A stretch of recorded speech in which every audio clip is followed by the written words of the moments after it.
অস্ত্র ফেলে দেয়। প্রিন্সের কাছে জনের সব লোকজন আটকা পড়েছে। এরপর প্রিন্স রনির দিকে তাকিয়ে বলল, আমি ওদের নিরাপদ স্থানে রেখে আসি। জনি, তুমি জনকে ওর বোনের কাছে রেখে বেঁধে দাও। আজকে ওদের এমন অবস্থা করবো যে আমার পিঠে ছুরি মারার ফল হাড়ে হাড়ে টের পাবে। প্রিন্স মেহেক ও মুনকে বাড়ির ভিতরে একটা গোপন জায়গায় বা কক্ষ আছে সেখানে রেখে এসেছে। ওরা এমনিতেই ভয় পেয়েছিল, আর ওখানে গেলে প্রিন্সের যদি কিছু হয়ে যায়, মারিয়ানা ভারিয়া সে এসে যদি প্রিন্সকে মারতে চায়, তা ভেবে মেয়ে দুটো কেঁদে দিয়েছে। প্রিন্সকে ওখানে যেতে দিতে চায়নি, কিন্তু প্রিন্স ওদের বুঝিয়ে বলেছে সে না গেলে রনি এবং ওর নিরাপদ গার্ডেরা মারা পড়বে, তাছাড়া ওর কিছু হবে না। প্রিন্স মেহেকের কপালে চুমু দিয়ে বলল, আবার আসতে দেরি হলে, মানে সন্ধ্যার ভেতর ফিরতে না পারলে, এই রুমের ফ্লোরে ম্যাটের নিচে একটা গোপন সুড়ঙ্গের মুখ আছে, যেটা খোলার এবং সুড়ঙ্গের মধ্যে লাইট জ্বালানোর সুইচ খাটের পাশের কর্নার টেবিলের পেছনে আছে। সেটাই চাপ দিলে সুড়ঙ্গের দরজা খুলে যাবে। সেখান দিয়ে তুমি ও মুন এই বাড়ির বাহিরে চলে যাবে। ওখানে তোমাদের জন্য সোনালী নামের একজন অপেক্ষা করবে। মুন সোনালীকে চেনে, তাই ওখানে দাঁড়িয়ে থাকা মেয়েটিকে মুন সোনালী বললে তোমার সাথে ওর আমার আরেকটা বাড়িতে চলে যাবে। আচ্ছা, তোমরা ওর সাথে আমার আরেকটা বাড়িতে চলে যাবে। আমি তোমাদের সাথে ওখানে যোগাযোগ করব। মেহেক প্রিন্সের কথা শুনে কেঁদে দেয়। সে কিছুতে প্রিন্সকে ছাড়তে চাচ্ছে না, কিন্তু প্রিন্স নিজের জন্য এতগুলো লোকের জীবন নিয়ে অবজ্ঞা করতে পারবে না। তাছাড়া ওদের বস হয়ে প্রিন্স কিছুতেই এখানে বসে থাকতে পারবে না। প্রিন্স মেহেকের ওদের সন্তানের খেয়াল রাখতে বলে রুমের বাহির থেকে লক করে ওখান থেকে চলে আসে। প্রিন্স এখানে এসে দেখে সবকিছু এখনো ওদের হাতে আছে। প্রিন্স পিস্তল লোড করে প্রথমে জনের ডান হাতে এবং পরে রিটার ডান হাতে গুলি করে। এর মধ্যে সেখানে সাখাওয়াত হোসেন এসে পড়েছে। সামনের দিকে তাকিয়ে জন ও রিটার রক্তাক্ত শরীর দেখে থমকে যায়। তার চোখ দিয়ে আপনা আপনি পানি পড়ছে। ওদিকে প্রিন্স সাখাওয়াত হোসেনকে এখনো খেয়াল করেনি, তবে রনি তাকে দেখে কাছে এসে বলল, স্যার আপনি এখানে? সাখাওয়াত হোসেন রনির কথা শুনে ওর দিকে তাকিয়ে দেখে ওর হাতে পিস্তল। হুট করে রনির কাছ থেকে পিস্তল নিয়ে রনির মাথায় ঠেকিয়ে প্রিন্সকে উদ্দেশ্য করে বলল, প্রিন্স বাবা, ওদের ছেড়ে দে, না হলে রনির মাথার খুলি উড়িয়ে দেব। প্রিন্স অসুস্থ সাখাওয়াত হোসেনকে এখানে দেখে যতটা অবাক হয়েছে, তার থেকে বেশি অবাক হয়েছে জন ও রিটাকে বাঁচাতে তার বাবার রনির মাথায় পিস্তল থেকে ট্রিগার চেপে ধরেছে সেটা দেখে। কিন্তু এটা কি করে সম্ভব? এত বছর ধরে যে মানুষটিকে পিতার আসনে বসিয়ে রেখেছে, যে মানুষটি ওকে নতুন জীবন দিয়েছে, সেই কিনা যারা ওকে মারার চেষ্টা করছে তাদের ছেড়ে দিতে বলছে। প্রিন্স সাখাওয়াত হোসেনের এমন কাণ্ডে হতভম্ব হয়ে গেছে। সাখাওয়াত হোসেন প্রিন্সের দিকে তাকিয়ে বলল, বাবা, ওদের ছেড়ে দে, না হলে রনিকে শেষ করে দেব। তুই ভালো করে জানিস আমার নিশানা ভুল হয় না। ওদের ছেড়ে দাও।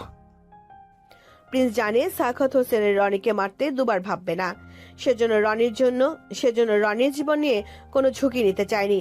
তবে সাখাওয়াত হোসেনের দিকে প্রিন্স তাকিয়ে বলল, তুমি আবার বাবা হয়ে এত কাছে থেকেও কেন? বাড়িতে যখন প্রথম নিয়ে এসেছিল, তার মন খারাপ ছিল, তবুও সারা বাড়ি মাতিয়ে রাখতেন। কথা বলে আমার কান ঝালাপালা করে ছাড়তো। সবসময় তার মুখে হাসি লেগেই থাকতো, কারণে অকারণে জেদ ধরতো। বায়নার তো যেন শেষই ছিল না। কিন্তু সেদিন রাতের পর থেকে মোনাপু চুপসে গেছে। আগের মতো হাসে না, কথা বলে না, কেমন নির্জীব হয়ে গেছে। এমন তো হওয়ার কথাই, বরং না হলে আমার কাছে অবাক লাগতো। সোনালি, তুমি জানো না মুন প্রিন্সের সাথে এতটাই জড়িয়ে ছিল যে প্রিন্সের অবস্থা দেখে ঠিক থাকতে পারেনি। ও তো প্রিন্সের কাছে থেকে বাবা ও বড় ভাইয়ের আদর পেয়েছে। 3 বছর ধরে সে আদর থেকে, প্রিন্সের মমতার ছায়া থেকে বঞ্চিত। সেটা মানতে তো কষ্ট হবে। যাও, ওকে ডেকে নিয়ে এসো। কিছুক্ষণ পর সোনালি মুন চুপচাপ খাচ্ছে। মেহেক মেয়েকে খাওয়াচ্ছে, মাঝে মাঝে নিজেও খাচ্ছিল। মুনের খাওয়া শেষ হলে উঠতে নেবে, সে সময় মেহেক মুনকে বলে, তোমার সাথে কথা আছে, রুমে এসো। মুন মেহেকের কথা শুনে কিছু না বলে হাত ধুয়ে নিজের রুমে চলে গেছে। রাতে মামনি, আমার বাবাই কোথায়? বাবাই আমার কাছে আছে না কেন? মেয়ের প্রশ্ন শুনে থমকে গেছে। মেহেক তার মেয়েটার প্রশ্নের কি উত্তর দেবে? প্রিয় অবুঝ মন বাবাকে খুঁজে বেড়ায়, তা মেহেকের বুঝতে অসুবিধা হচ্ছে না। কিন্তু প্রিয়র বাবা কোথায় তা ওকে কি করে বলবো? তাছাড়া বললেও তো তা আদৌ বুঝতে পারবে? তবে কি আমার মেয়েটা বাবার আদর ছাড়াই বড় হবে? মেহেক ভাবনাতে বিভোর হয়ে গেছে। সে সময়ে প্রিয় মায়ের দিকে তাকিয়ে বলে, বাবাই তবে আসবে, বলো না মামুনি। মেহেক প্রিয়র কথা শুনে ওকে বুকে জড়িয়ে ধরে বলল, আসবে মা, তোমার বাবাই আসবে। যখন আসবে তোমার জন্য চকলেট আইসক্রিম আরো অনেক মজা নিয়ে আসবে। আর যতদিন তোমার বাবা না আসে ততদিন না হয় বাবার ছবির সাথে কথা বলবে।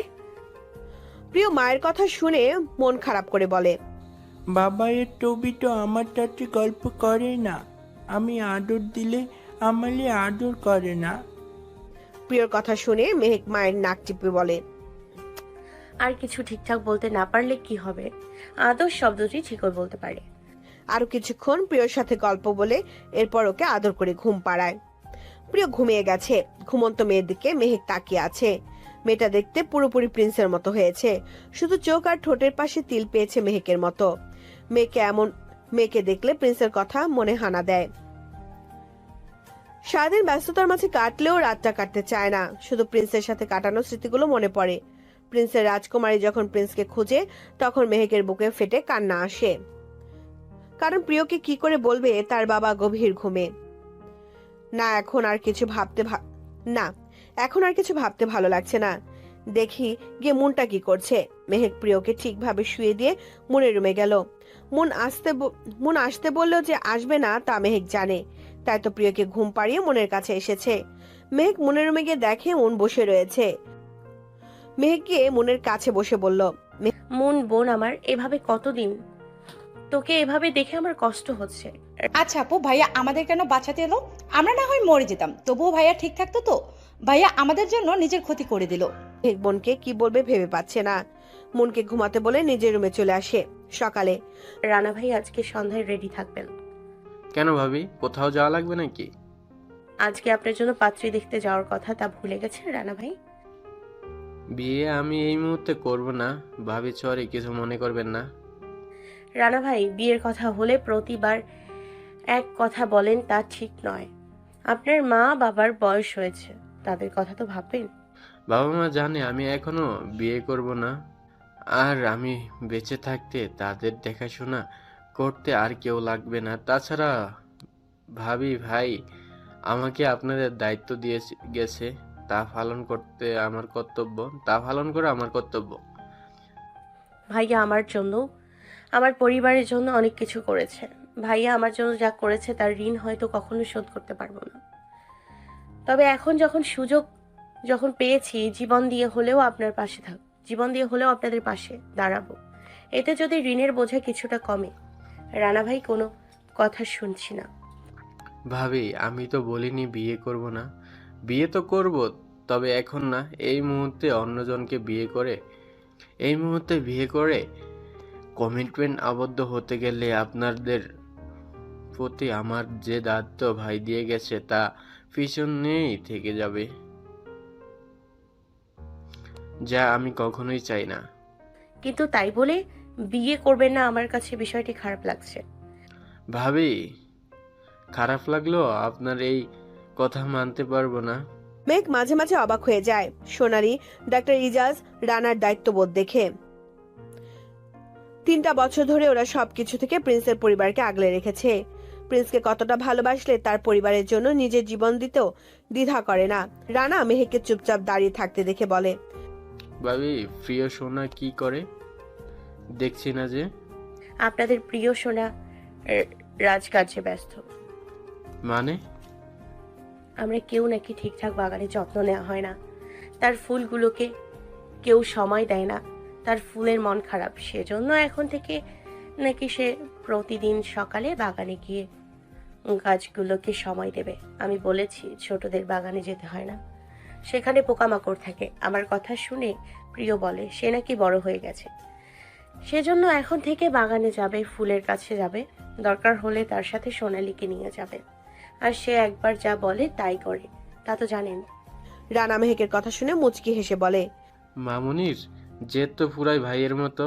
কে ভাই থাকলে ওর কাণ্ড দেখে খুশিতে আত্মহারা হয়ে যেত। তার রাজকন্যা এসেছে, কিন্তু সে জানে না আমি দেখছি ভাই যখন প্রথমবার বাবা হবে শুনে খুশিতে কেমন ছটফট করেছি। কিন্তু সে বাবুটা মারা যাওয়ার পর ভাই গোপনে কত চোখের পানি ফেলেছে।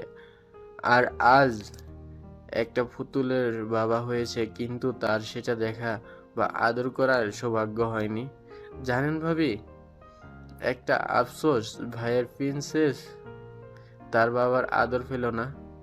রানার কথা শুনে মেহেক চুপ করে আছে। এসব শুনে তার তো বলার কিছু নেই। তার সব ভাষা তো তালাবদ্ধ করে রেখেছে, যার চাবি প্রিন্সের কাছে। রানা ও মেহেক কথা বলছে, এর মধ্যে মেহেকের মোবাইলে ফোন এলো। ওয়ালাইকুম আসসালাম। কেমন আছেন ভাইয়া? জি। কি সত্যি? কখন থেকে? আমি কিছুক্ষণের মধ্যে আসছি। মেহেক ফোন পেয়ে উত্তেজিত হয়ে গেছে। তা দেখে রানা বলে, ডাক্তার কি হয়েছে ভাবি, কোনো সমস্যা? ভাইয়া আমাদের এখনই হসপিটালে যেতে হবে। ডক্টর ইজাজ কল করেছে। ইজাজ কল করেছে শুনে রানা চমকে উঠে উত্তেজিত হয়ে বলল, ভাবি, ভাইয়া ঠিক আছে তো? ডক্টর ইজাজ কি বলেছে? হসপিটালে চলুন, ওখানে গেলে বোঝা যাবে। প্রিন্স মেহেক ও রানা হসপিটালে এসেছে বেশ কিছুক্ষণ হলো। রানা ডাক্তার ইজাজের সাথে কথা বলছে, আর মেহেক প্রিন্সের ক্যাবিনে তার হাত ধরে বসে রয়েছে। প্রিন্স 3 বছর ধরে কোমায় আছে। তার চিকিৎসার পিছনে পানির মতো টাকা খরচ করেছে, তবু সুস্থ হয়নি। আজকে সকালে প্রিন্সের ডান হাত নড়াচড়া করছিল। এই খবর শুনে মেহেক এখানে এসেছে। 3 বছর পর প্রিন্সের আজকের রেসপন্স দেখে ডাক্তার ইজাজ আশার আলো খুঁজে পাচ্ছে। প্রিন্স আবার আগের মতো সুস্থ স্বাভাবিক হয়ে তাদের মাঝে আসবে, তাকে আসতেই হবে। ওদিকে মেহেক প্রিন্সের হাত ধরে বসে আছে। 3 বছর আগের অতীতে চলে যায়। সেদিন রাতের কথা এখনো ভুলতে পারে না। সেদিন প্রিন্স ওকে আর মনকে আটকে রেখে যায়। সারাদিন তুমুল গোলাগুলির শব্দে বধির হয়ে যাওয়ার মতো অবস্থা হয়েছিল। এত শব্দ শুনে মেহেক রুম থেকে বের হতে গিয়ে পারেনি, কারণ প্রিন্স বাহিরে থেকে রুম লক করে দিয়েছে। রাত পর্যন্ত রুমের মধ্যে অপেক্ষা করে, কিন্তু এখানে এভাবে বসে থেকে লাভ হবে না। কথাটা ভেবে প্রিন্সের দেখানো গুপ্ত রাস্তা দিয়ে বাড়ি থেকে বাহিরে বের হয়ে আসে। বাহিরে ওদের জন্য সোনালি দাঁড়িয়েছিল। সোনালি ওদের দেখে কাছে এসে বলল, ম্যাম, এত দেরি হলো যে? বিকেল থেকে আমি এখানে দাঁড়িয়ে আছি আপনাদের জন্য। কোথায়?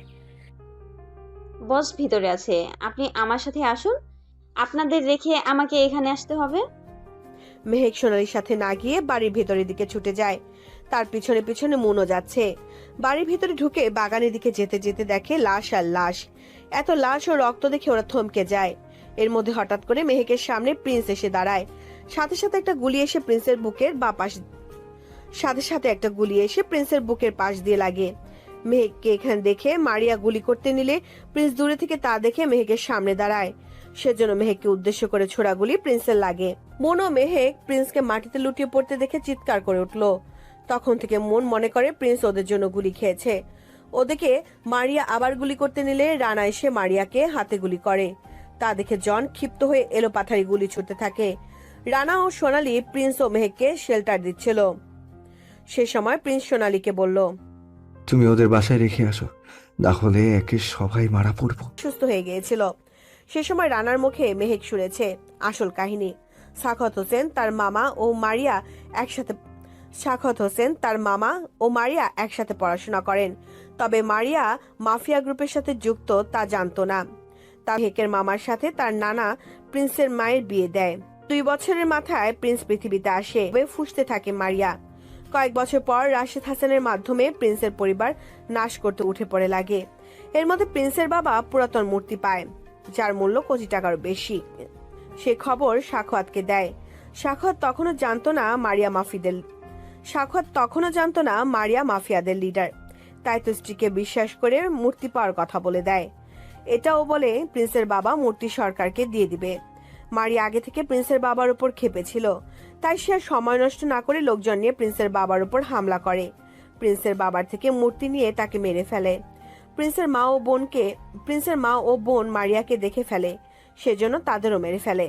সাখাওয়াত হোসেন মারিয়াকে ফোনে এসব বলতে শুনে বিশ্বাস করেনি।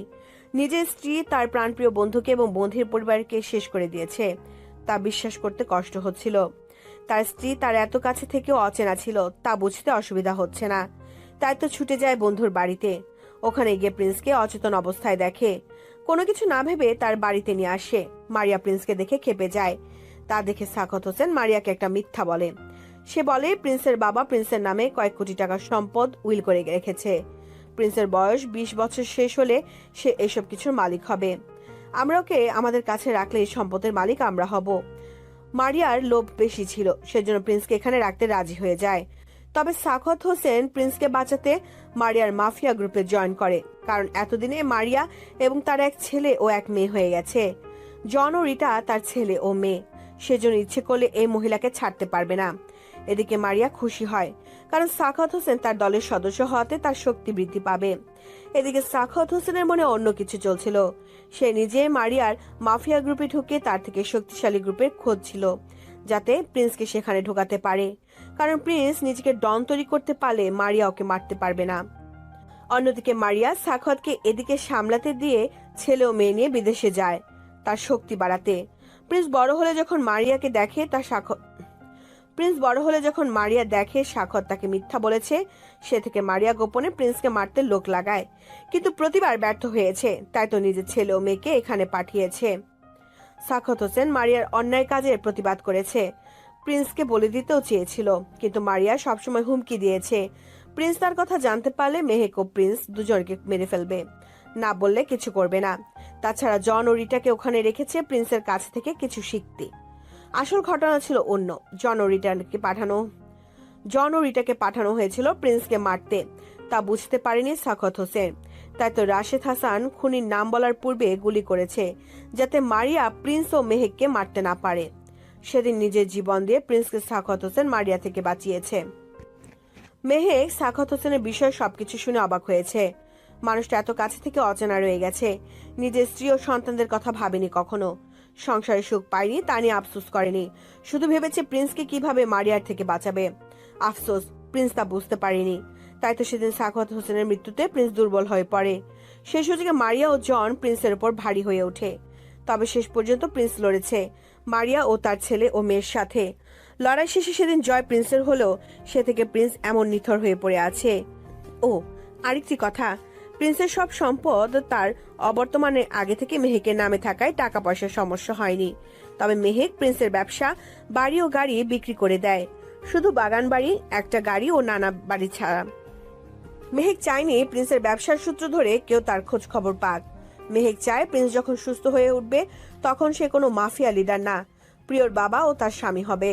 প্রিন্স জেগে এক নতুন সূর্যের আলো দেখবে, যেখানে তার অতীতের জায়গা নেই। অন্যায় শাস্তি দিতে গিয়ে তার হাতে আর কোনো প্রাণ যাক, সে তা মেহেক চায় না। তাই তো মেহেক নতুন নামে, মানে প্রিয় মাহমুদ নামে ব্যবসা চালু করে। ওর সব কাজে সোনালী ও রানা সাহায্য করছে। এই হসপিটালে প্রিন্সকে শুধু মাহমুদ নামে ভর্তি করেছে, যাতে কেউ বুঝতে না পারে। মেহেক প্রতিদিন হসপিটালে এসে প্রিন্সের সাথে সময় কাটায়। মন কয়েকবার এসেছিল, তবে এখন আর আসে না। সে তার ভাইয়াকে এভাবে দেখতে পারবে না বলে।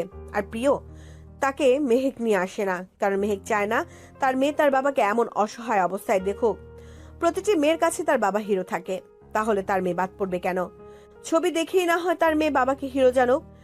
সে চায় প্রিয়তার মনে সুস্থ বাবার ছবি এঁকে বড় হোক। তাই তো সবসময় প্রিন্সের ছবি দেখায়, মেয়েকে বাবার সাহসিকতার গল্প শোনায়, আশায় থাকে প্রিন্স আবার আগের মতো হয়ে যাবে। মেহেক যখন এসব ভাবছিল সে সময় রানা কেবিনে এসে বলে, ভাবি এইবার যেতে হবে, প্রিয় সোনা আপনার অপেক্ষায় আছে। মেহেক রানার কথা শুনে বলে উঠে দাঁড়াতে নিয়ে বাধা পেল। মনে হচ্ছে কেউ হাত ধরে আছে। কথাটা ভেবে প্রিন্সের হাতের দিকে তাকে চমকে যায়। আসলে প্রিন্স তার হাত শক্ত করে ধরে রেখেছে। মেহেক প্রিন্সের দিকে তাকায়, এই ভেবে যে প্রিন্স ঠিক হয়ে গেছে। কিন্তু প্রিন্সকে চোখ বন্ধ করে পড়ে থাকতে দেখে কিছুটা হতাশ হলো।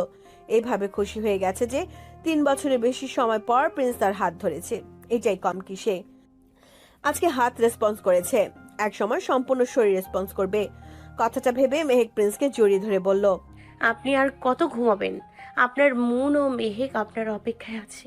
আপনার আমার ভালোবাসার ফুল, আমাদের প্রিন্সেস অধীর আগ্রহে আপনার অপেক্ষায় করছে। আপনাকে ফিরতে হবে আমাদের মেয়ের জন্য, না হলে বাবা হয়েও মেয়ের কাছে অচেনা রয়ে যাবেন। ফিরে আসুন আমাদের কাছে।